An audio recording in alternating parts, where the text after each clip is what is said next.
Bem, por mais que sejam de empresas distintas, ainda assim, Black Myth: Wukong tem muitas características com a From Software. Um dos detalhes pode ser gameplay, pode ser um estilo de boss fight diferente dos outros jogos, mas um conceito geral é o seguinte: ninguém sabe a história. É só você ver Sekiro. Não faço ideia da história. Elden Ring. Não faço ideia da história. Então, é isso. Porém, diferente de vários vídeos, aqui vocês verão algo diferente. Vocês verão a história de Black Myth: Wukong. Então, fiquem atentos até o final do vídeo. Óbvio, eu não sou o maior leitor da cultura chinesa. Eu peguei o resumão do YouTube, vi o que eu entendi e falei. Então, é isso. Mas antes disso, vamos a pequenos detalhes. Primeiramente, fala jovens, aqui é uma analogia crítica.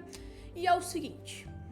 Eu comecei a usar esse tipo de gravação, mostrando mais o meu rosto, num fundo mais background das ideias.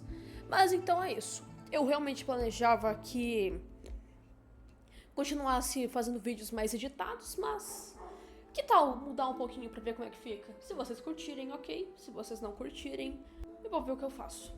Mas principalmente pelo fato que isso pode me ajudar bastante a desenrolar os vídeos e tornar minha praticidade de lançamento de vídeos bem mais frequente do que naturalmente. Mas então isso é conceito de vocês. Agora vamos para Black Myth: Wukong. Antes de eu falar do jogo, eu preciso recitar alguns pequenos detalhes. Primeiramente, Black Myth: Wukong se passa depois do conto chinês Uma Jornada ao Oeste, e Uma Jornada ao Oeste se passa depois de A História de Wukong. Então, eu vou passar bem resumidamente a história de Wukong. Basicamente, caiu um meteorito na Terra, esse meteorito tinha um macaco celestial. Esse macaco celestial, ele era diferente dos outros, ele já tinha um conhecimento amplo, um conhecimento acima da média. Ele era ágil, ele era forte e, principalmente, ele convivia numa floresta. E nesta floresta, ele continha algumas características geral dele, por exemplo, ele era muito esperto, já falei disso.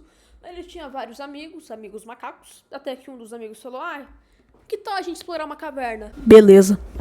Aí ele explorou a caverna, mas na verdade descobriu que era uma caverna mágica, e ele ganhou poderes, e aí ele ficou forte, aí ele teve treinamento com o mestre, encontrou o mestre, teve treinamento com o mestre, ganhou poderes com o mestre, virou animais com os ensinamentos do mestre.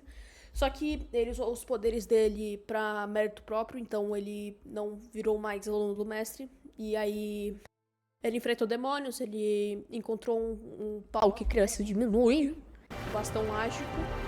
Depois ele se tornou um deus, depois ele se revoltou contra os deuses, e aí o Buda deixou a mão nele. Aí, basicamente, temos a Jornada ao Oeste, resumidamente, após 400 ou 500 anos por aí, por volta daí. O Wukong, ele foi liberado para fazer parte de uma missão, recuperar as escrituras sagradas. Após isso, ele foi liberado, mas com um detalhe muito interessante para a história do jogo. Um item que foi usado para meio que segurar o Wukong nas pontas foi uma coroa sagrada. Tô mostrando aqui, por volta da edição, é claro, óbvio. Mas basicamente o que essa coroa faz? Ela não simboliza a glória. Pra vocês entenderem de uma coisa, essa coroa não simboliza glória, não simboliza domínio, não simboliza reino, não simboliza nada. A única coisa que essa coroa representa pro Wukong é uma gaiola. A única coisa que essa coroa representa pro Wukong é como se fosse uma coleira. Por quê? Porque se o mestre dele quiser, ele recita um canto e o Wukong sente dor pela nuca. Basicamente isso, é uma coleira. Se o Wukong sair da linha, ativa o canto e aí ele recebe muita dor no crânio. Tanto que no final da Jornada ao Oeste, o Buda retira a coroa dele. Ou era o que a gente pensava. Já que, no começo de Black Myth: Wukong, a gente percebe que a coroa nunca saiu. Ela só não aparece fisicamente, mas ela ainda assim existe. Agora, vamos para a história de Black Myth: Wukong. Para vocês entenderem, basicamente, os deuses estavam matando o povo do Wukong, basicamente isso. E aí o Wukong foi meter o louco contra os deuses, até que ele encontrou o Erlang Shen. E aí ele disputou uma contra o Erlang Shen. Só que, como a gente viu, ele perdeu. Mas temos alguns pequenos detalhes a recitar. Por meio de cutscenes secretas e animações musicais secretas no jogo, a gente descobre algumas características interessantes. Primeiramente, Erlang Shen não é um baita de um exato. Por mais que ele pareça, mas ele não é. Por quê? Porque quando ele derrota o Wukong e diz que tá tudo terminado, o Wukong diz que ele vai ser livre e no fim, o Erlang Shen no final do jogo admite que ele ajudou o Wukong a reencarnar no novo personagem, o Predestinado. Outro detalhe, o motivo dele reencarnar, o motivo dele querer reencarnar em alguém novo, está ligado com o fato que a coroa nunca saiu, ela só deixou de aparecer. Tanto que quando o Wukong ele se transforma numa ave e ele começa a fugir do Erlang, a coroa é ativada. Então a coroa nunca deixou de existir. Então basicamente toda a jornada do jogo está relacionada à reencarnação de Wukong para no fim ele se tornar livre. Este é o motivo da reencarnação de Wukong, se tornar livre. Só que teve um pequeno atraso. Quando o Wukong reencarnou no Predestinado, algumas partes foram soltas, alguns resquícios dele, alguns fragmentos dele, como os olhos, o nariz, a orelha, corpo, mas com uma característica interessante. A mente ficou com o Predestinado. O Predestinado carrega a mente, ou seja, o que simboliza a mente no jogo? A mente simboliza todas as lembranças, as memórias, as características, as emoções, falas e principalmente a personalidade. Então, basicamente, o que foi reencarnado foi a alma do Wukong no Predestinado, só que com pequenas características. Então, esta é a jornada do jogo: recuperar os fragmentos, os resquícios do Wukong. Este é o motivo que a gente viaja pelo mapa inteiro. A gente vai no capítulo 1, a gente encontra um fragmento que tá com o cara. E basicamente é isso. Do primeiro, segundo, terceiro, quarto, quinto capítulo é isso. Eu não vou falar resumidamente por capítulo, porque também nem eu sei o que acontece em cada capítulo. Eu só joguei e fui entendendo. Mas basicamente é isso. O que aconteceu para os bosses finais ficarem com os fragmentos. Os bosses finais ajudaram o Erlang para derrotar o Wukong. Basicamente foi isso. Então, por exemplo, o Selha Velha, ele ajudou a derrotar o Wukong. O Urso Negro ajudou a derrotar o Wukong. Aquele boi lá, provavelmente ele ajudou a derrotar o Wukong. Muita gente ajudou o Erlang a derrotar o Wukong. E aí, no fim, o Erlang compartilhou os resquícios de Wukong pra esses caras, que eles iam ficar tunadão e ia ficar bem fortão. Basicamente é isso. Um detalhe interessante. Durante as animações do jogo, a gente percebe que a luta não acabou nesse exato momento. A luta continuou, e continuou pra caramba. Teve muita coisa a mais depois daquilo. Tanto que a gente vê como que realmente o Kong morreu. Que ele morreu aos braços daquele boi, que era quase que um irmão pro Kong. E ele ficou com o resquício do corpo dele. Basicamente isso. Após o capítulo 1, 2, 3, 4 e 5, temos o 6º capítulo, onde o Wukong ele é enviado ao local onde tem a armadura, as botas, as luvas e o cajado de Wukong. Então, basicamente, a função do capítulo 6 é se tornar verdadeiramente Wukong.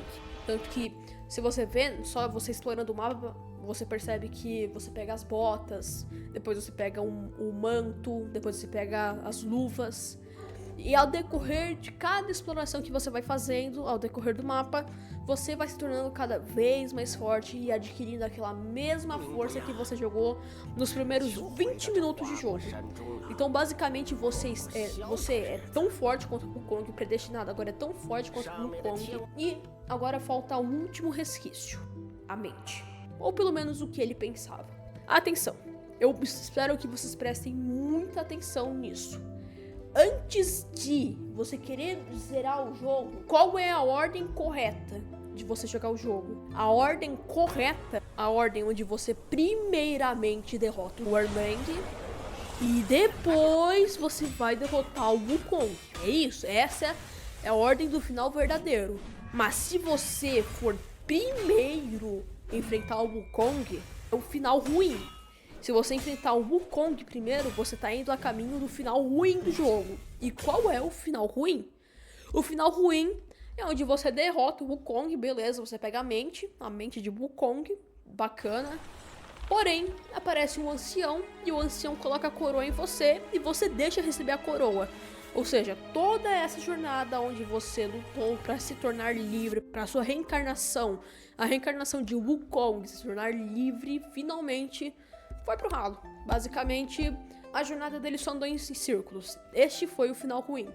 O final onde o predestinado / Wukong, ele fica com a coroa de novo e se torna mais uma vez um cachorro na coleira. Agora vamos pro final verdadeiro, que esse aqui é bem mais interessante. Derrotando o Erlang primeiro, já vou dar detalhes. Eu fiz live, eu fiz 3 lives só pra derrotar esse cara. E eu vou dar uma grande dica. Pensa antes de comprar esse jogo. Pensa bem antes de comprar esse jogo. Porque o chefe difícil da pega, viu? O chefe difícil.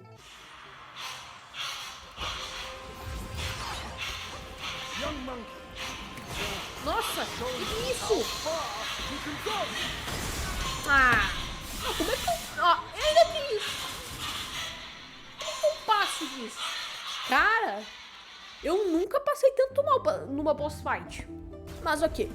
Derrotando o Erlang, ele chama os 4 deuses, se não me engano. Os 4 deuses divinos, vai ter uma luta de Power Ranger. E aí você derrota os deuses, aí você vai pra cima do Erlang, você desce a porrada no Erlang, estilo Power Rangers, porque você vai ficar gigante. E assim, após isso, você vai ter uma cutscene onde o Wukong vai bater no Erlang, vai tentar matar o Erlang, só que o Erlang mostra as memórias fragmentadas de Wukong pro predestinado. Agora o predestinado sabe por que ele existe e por que ele tá fazendo aquilo. Ele é a reencarnação de Wukong e a função dele existir é quando ele tiver a mente de Wukong, o Wukong não se tornar mais preso. Porque ele diz em cutscenes: I will break free. Eu me tornarei livre. Basicamente isso. Eu serei livre. Então, aí sim você faz o caminho tradicional da campanha e vai até o Wukong. Você vai lá. Já vou dar uma outra dica. Pense bem antes de derrotar o Wukong. Porque o chefe difícil, pra você ter ideia, são 4 fases para um chefe só. 4 fases. É mole. Cara, é muito difícil. A diferença do Erlang pro Wukong, a boss fight do Wukong, é que o Wukong ele desvia, aí ele tem contra-ataque, ele tem rigidez pétrea, ele rouba a sua magia, ele rouba os seus resquícios, ele rouba até teu remédio, mano. Você vai tomar um remédio, o cara abre uma animação que ele te pausa e ele toma o teu remédio. Derrotando ele, você aí sim abre a mesma cutscene do ancião pegando a mesma coroa que aprisionou o Wukong, dessa vez colocando pro predestinado, só que com uma diferença. O predestinado, com as memórias de Wukong, ele nega a coroa. Pelo menos é o que o jogo dá a entender. E aí abre uma cutscene, uma animação, na verdade, secreta sobre a jornada pro oeste e as explicações em geral, porque o Wukong, ele resolveu reencarnar num novo ser.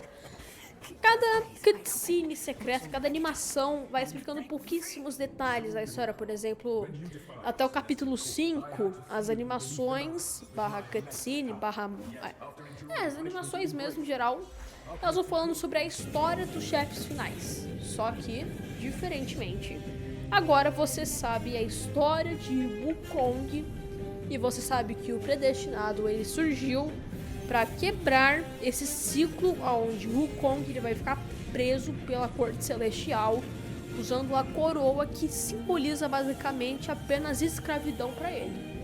Então, basicamente isso.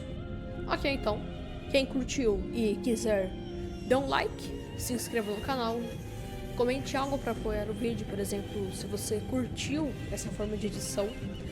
Se você, por um acaso, gostou tanto desse vídeo, ou se você minimamente gostou, ou se você odiou, ou de qualquer forma assim do tipo, compartilhe esse vídeo com um amigo próximo. Nos vemos no próximo vídeo. Então é isso. Falou!